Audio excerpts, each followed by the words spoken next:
Renato Gaúcho apresenta A Força do Amor.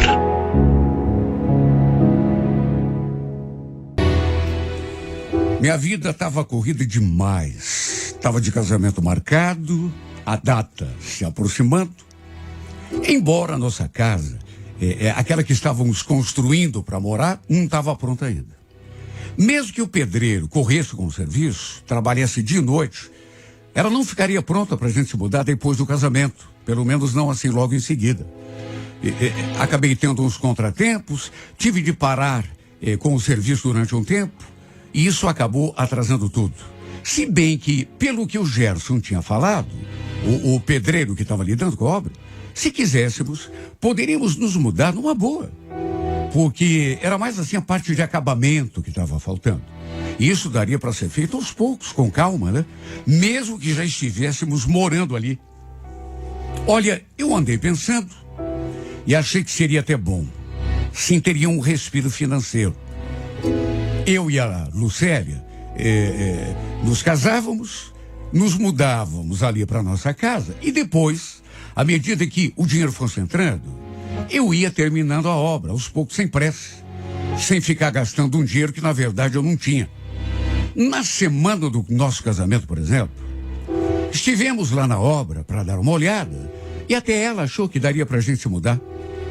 Tá quase tudo pronto, amor, só falta mesmo o detalhezinho. O que você acha então? Será que dá pra gente se mudar depois do casamento? Ou é melhor ficar, sei lá, esperar um pouco ou ir direto? Antes mesmo que fique tudo pronto. Olha, Tiago, eu não quero ficar lá na casa da minha mãe, não, viu? Quem casa quer casa. Você já ouviu esse ditado? Pois então. Eu também não queria morar de favor na casa de ninguém. Mesmo que fosse só por uns tempos. Adorava minha sogra. Mas tínhamos a nossa casa. E no fim, resolvemos nos mudar depois do casamento de qualquer maneira. Mesmo a casa ainda não estando completamente concluída. Conversei com o Gerson, ele entendeu a situação e naquela mesma semana colocamos alguns móveis, deixamos algumas coisas instaladas, como chuveiro, pia do banheiro, vaso, pia da cozinha, etc. E as coisas que faltavam, fomos levando no dia a dia.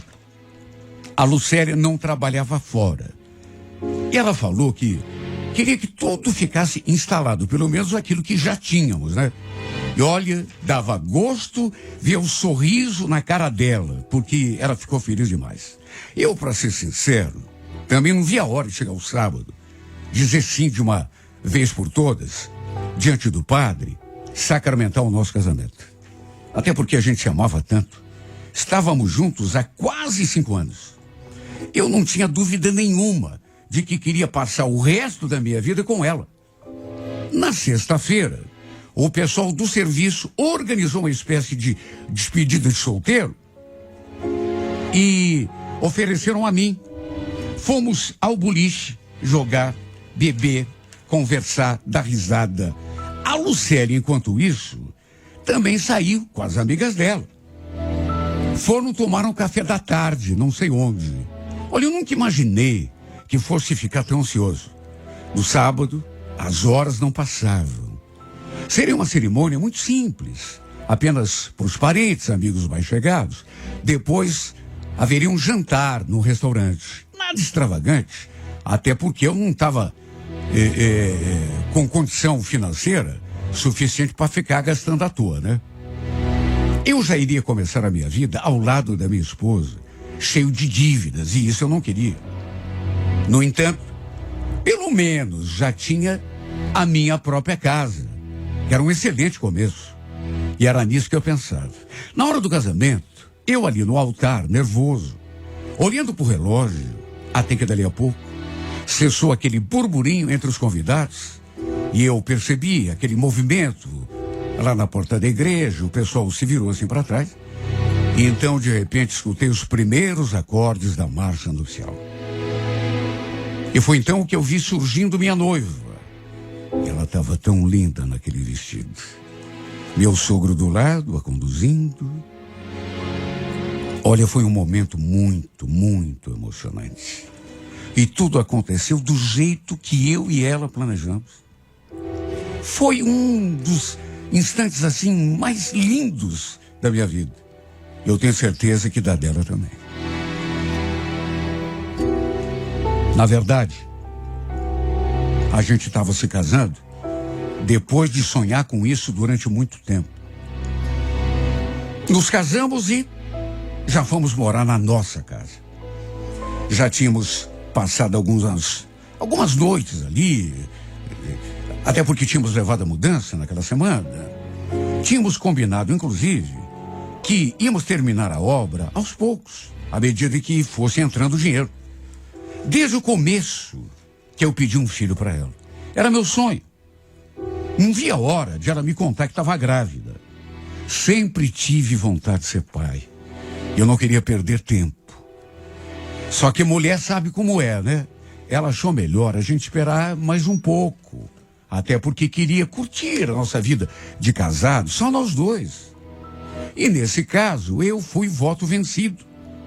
Porque ela já estava decidida que ia esperar um tempo para parar de tomar o comprimido anticoncepcional. Foi mais ou menos depois de uns 10 meses de casamento que eu resolvi reativar a obra ali em casa. A Lucélia também estava trabalhando, quer dizer, fazia bicos como diarista, trabalhava 3 dias na semana, mas já era um dinheirinho a mais que entrava. Pelo menos ela já tinha como bancar as coisinhas pessoais dela. E eu podia investir o dinheiro que ganhava na obra. Aliás, eu já vinha comprando alguns materiais assim aos poucos. Conversava com o pedreiro, ele me passava uma lista e eu ia comprando material assim um pouco a cada mês. A ideia, como eu já disse, era ir fazendo as coisas à medida que o dinheiro fosse entrando. Aos poucos, o Gerson retomou a obra. No começo, ele vinha só no sábado. Eu, inclusive, o ajudava quando podia. Até porque ele estava lidando com outra obra e não podia mexer exclusivamente ali em casa, antes de terminar esse outro serviço. Isso demorou um tempo ainda, até que ele finalmente começou a trabalhar exclusivamente ali na nossa casa, a semana toda. Até que um dia, algum tempo depois, minha mãe veio conversar comigo e me falou uma coisa que, sinceramente, eu não gostei. Volta e meia, ela passava ali em casa, principalmente final de semana, quando eu e a Lucélia estávamos lá. E como ela tinha se tornado muito amiga da nossa vizinha, mulher que morava ali do lado, às vezes ela aproveitava, né, que ia nos visitar para fazer visita também para essa vizinha. E foi depois de conversar com essa mulher que a minha mãe veio me botar minhoca na cabeça. Eu vi que ela estava meio estranha aquele dia. Meio, sei lá, se preocupada, constrangida. Até que pelas tantas falou: Tiago, não me leva a mal, Tiago. Não quero nem me meter na tua vida. Apesar de você ser meu filho, mas você não tem medo de deixar tua mulher sozinha aqui na tua casa com esse pedreiro? Olha, pra bobo eu não sirvo. Né? E cheguei a cogitar que ele estivesse querendo insinuar que, mas, sabe, não quis acreditar naquilo. Tanto que perguntei: como assim, mãe? Por que a senhora está perguntando isso? Não sei, filho. Não acha bem perigoso? Perigoso? É? Perigoso por quê? O que a senhora está querendo insinuar, mãe? Estou querendo insinuar nada, Tiago. Eu sei que a Lucélia é uma boa mulher, você gosta dela, mas sabe como é, né? As pessoas comentam. Comentam? Comentam o quê? Minha mãe, nessa hora, fez uma cara de quem já tinha até se arrependido de ter entrado naquele assunto. Ela devia imaginar que eu ia querer saber quem é que estava comentando e o quê. E eu não dei tréguas enquanto ela não falou. Toda sem jeito, até com medo de que desse alguma confusão, ela falou aquilo. Eu estava conversando com a Rita ontem e ela me falou umas coisas que, olha, Tiago, Eu sei que pode não ter nada a ver, mas fica de olho aberto. O que essa mulher andou falando, mãe? Segundo a minha mãe, a tal vizinha tinha dito a ela que já tinha visto coisas estranhas entre minha mulher e o tal do Gerson, o pedreiro. Brincadeiras entre eles que não convinham a uma mulher casada, porque, na sua opinião, era muita intimidade. Eu, naturalmente, quis saber tudo. Que brincadeira, mãe. Só que, segundo minha mãe, a vizinha não tinha entrado muito em detalhes. Bom, imagina como ficou minha cabeça, né? Eu confiava na minha mulher. Sabia que ela me amava e tinha certeza que ela não seria capaz de fazer... Olha, aquilo que aquela tal de Rita tinha contado para minha mãe devia ser fofoca. Tem gente desocupada que não tem o que fazer e fica inventando coisa. O problema é que isso acabou me afetando muito. E mesmo não querendo, eu não consegui parar de pensar em bobagem. Principalmente com a minha mãe ali, pedindo que eu ficasse de olho. De qualquer modo, achei melhor não comentar com a Lucélia. Até porque ela podia se ofender, né? De que jeito que eu ia falar isso para ela? Contar que a vizinha tinha... Sabe, não tinha como. Só que ela sentiu que eu estava esquisito e perguntou o que eu tinha. Se estava tudo bem, se tinha acontecido alguma coisa. Inventei. Sabe? Me surgiu assim uma desculpa e eu falei aquilo. Não queria entrar no assunto. O problema é que eu não conseguia mais parar de pensar nas coisas que a minha mãe tinha falado. Juro. Estive a ponto de conversar com a tal de Rita, a vizinha. Mas eu, sabe, não tive cara para fazer isso. Sem contar que seria expor demais a minha esposa. Seria um atestado de que eu não estava confiando nela. De tanto que aquilo me atormentou. Acabei fazendo uma coisa que eu juro, jamais imaginei que um dia fosse fazer. Resolvi vigiar a Lucélia. Eu costumava comprar coisas pela internet e já tinha visto algumas câmeras espiãs. Olha, foi no impulso que resolvi comprar 2 daquelas câmeras. E escolhi um modelo que tinha sensor de movimento, juro. Eu confiava na minha mulher. Só queria me livrar daquele encosto, aquela dúvida, minhoca, que a minha mãe tinha colocado na minha cabeça. Na verdade, é vizinha, né? Porque aquilo estava me tirando a paz. Mais do que querer, eu precisava me livrar do peso daquela dúvida. Mandei entregar na empresa, para a Lucélia não desconfiar de nada, até porque ela ia querer saber o que eu tinha comprado, né?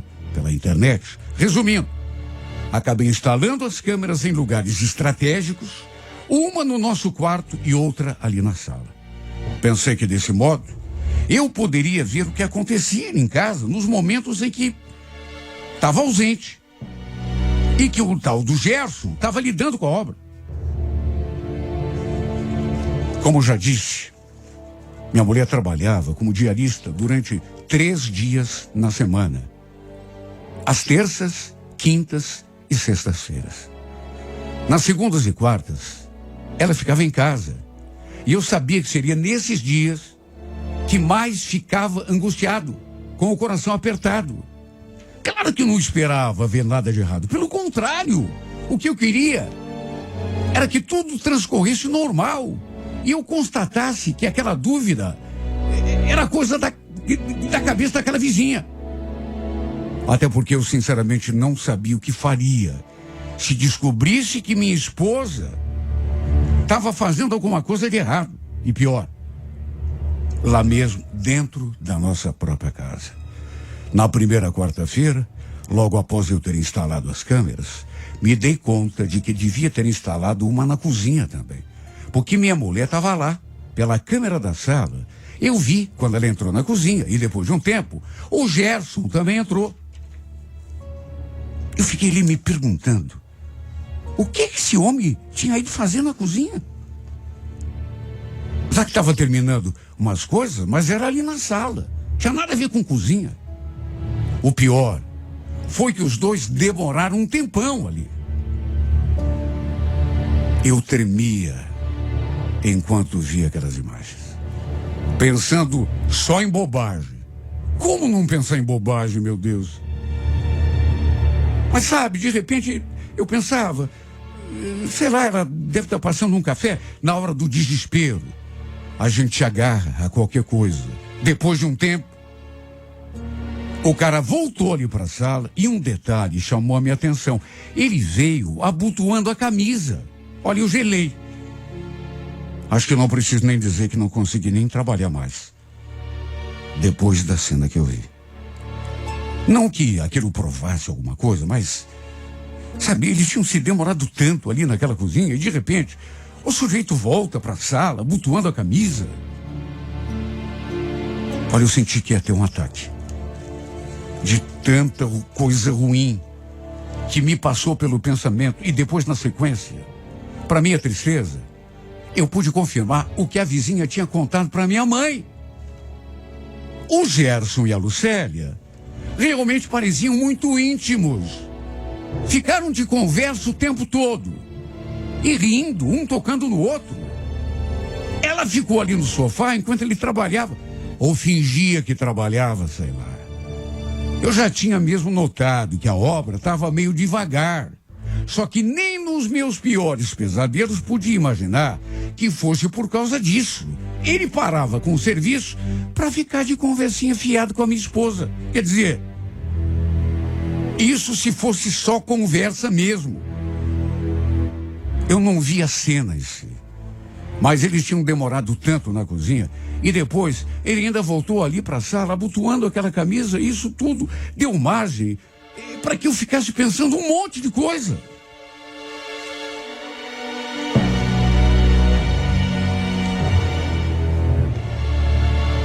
Olha, mesmo sem ter certeza de nada, tomei uma decisão. Ia dispensar o serviço daquele cara. Inclusive, no intervalo do almoço, fui para casa e, para minha surpresa, encontrei os dois almoçando juntos ali. Os dois. Como se fosse um casal.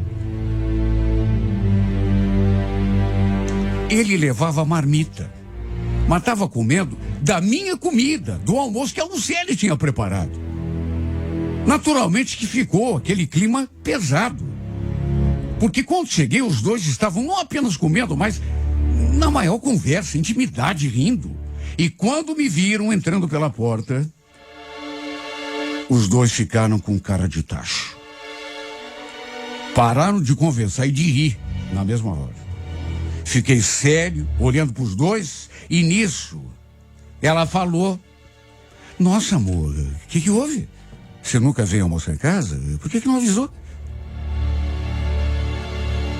Minha voz saiu assim de um jeito que nem sei como saiu. "Não se preocupa não, Lucélia, que eu estou sem fome." Falei aquilo e encarei o peão. "Escuta, ô Gerson, depois que você terminar de comer, eu quero falar com você, viu?" Fui até a cozinha, fiquei ali olhando, tentando imaginar se podia ou não ter acontecido alguma coisa ali. Olha, me recriminei um monte por não ter instalado uma das câmeras ali na cozinha. De todo modo, o que tinha visto já era suficiente. E depois, tive uma conversa séria com ele.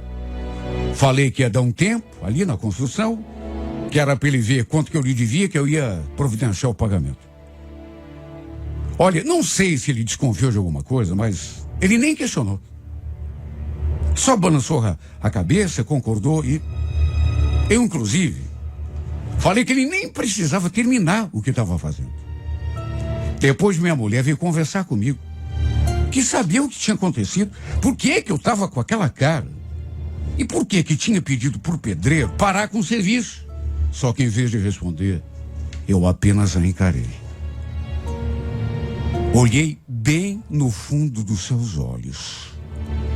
Ela ficou perturbada, eu senti. Sabe o que foi que eu fiz depois disso? Retirei as câmeras, coloquei dentro de uma sacola de mercado e joguei tudo no lixo. Não fiz nem questão de guardar. Fiz tudo no impulso. Não estava mais conseguindo nem raciocinar. Porque, repito, apesar de não ter visto nenhuma cena assim explícita, não consegui me livrar da minha imaginação. Aliás, bastaram as cenas dos dois, cheios de intimidade, como se fossem...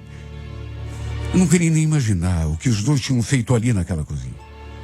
A cena do camarada voltando para a sala, abotoando aquela maldita camisa, deu margem para eu pensar tanta bobagem. O fato é que tudo isso teve um impacto tão grande em mim e no meu casamento, que com o passar dos dias tudo foi desandando. Começamos a nos desentender, eu e minha mulher. Ela começou a agir esquisito, depois que eu pedi pro Gesso parar com a obra. E eu desconfiei que ela andasse se encontrando com ele na rua, em outro lugar. Até porque saía quando estava de folga. Eu ia em casa e ela não estava. Até que um dia brigamos feio. E eu joguei aquilo na sua cara. Tava com aquilo na garganta há tanto tempo. Sabe, chegou uma hora que não deu para segurar. Você quer mesmo saber por que eu mandei aquele infeliz parar com o serviço? Eu instalei câmeras escondidas aqui em casa. Peguei vocês dois juntos de safadeza. Você entendeu agora? Ela ficou branca. Ela ficou branca. Deu uma confusão que, olha, só de lembrar eu... Porque, na sequência, ela ainda tentou argumentar e eu a acusei de traição. Reconheço sem ter uma prova concreta. Ela, inclusive, pediu para ver o vídeo, porque eu falei que tinha uma gravação. O fato é que ela negou de todas as formas. Diz que ia me fazer provar que ela tinha me traído, que eu ia engolir o que tinha dito. E tudo desandou de um modo que o nosso casamento se acabou antes mesmo que eu conseguisse terminar a obra daquela casa. Quando eu poderia imaginar que tudo terminaria desse modo? Nunca. Ela entrou com o processo de divórcio e, como se fosse pouco, exigiu metade de tudo que eu tinha. Exigiu que eu vendesse a casa, o carro, tudo. E desse metade da grana para ela. Como pode, meu Deus, duas pessoas que se amavam terminarem desse modo? Quer dizer, tem horas que eu fico pensando e fico me questionando também. Se amavam? Se amavam mesmo? Os dois? Sinceramente, não sei. Por não ter uma prova explícita, concreta, tentei me acertar com ela de todos os modos. Até porque amava. Não queria o fim do casamento. A última coisa que eu queria na vida era perdê-la. Mas ela parecia outra pessoa, de tão revoltada que ficou. Negou que pôde que estivesse tendo um caso com aquele cara. E juro, eu estava disposto a esquecer tudo, me acertar com ela porque amava. Só que ela não quis mais. No fim, me deparei com a pior das verdades. É como dizem, né? Onde há fumaça, há fogo. Depois de tudo. E não muito tempo depois, não precisou esperar muito. Ela foi vista na companhia daquele infame, aquele verme. Até que no fim, até eu vi com os meus próprios olhos. Ou seja, era verdade. E aí realmente foi o fim. Para minha tristeza, por meu desengano, fui obrigado a abrir os olhos de vez, a não pensar mais em volta, porque seria obra de um homem completamente sem moral, sem vergonha na cara, se eu voltasse para essa mulher. Mas tive de ser obrigado a abrir os olhos, a sepultar todos os meus sonhos, a me dar conta, enfim, de que a mulher com quem eu casei não era a pessoa que eu pensava. Não era a mulher que eu imaginava. Na verdade, não era a mulher que eu amava.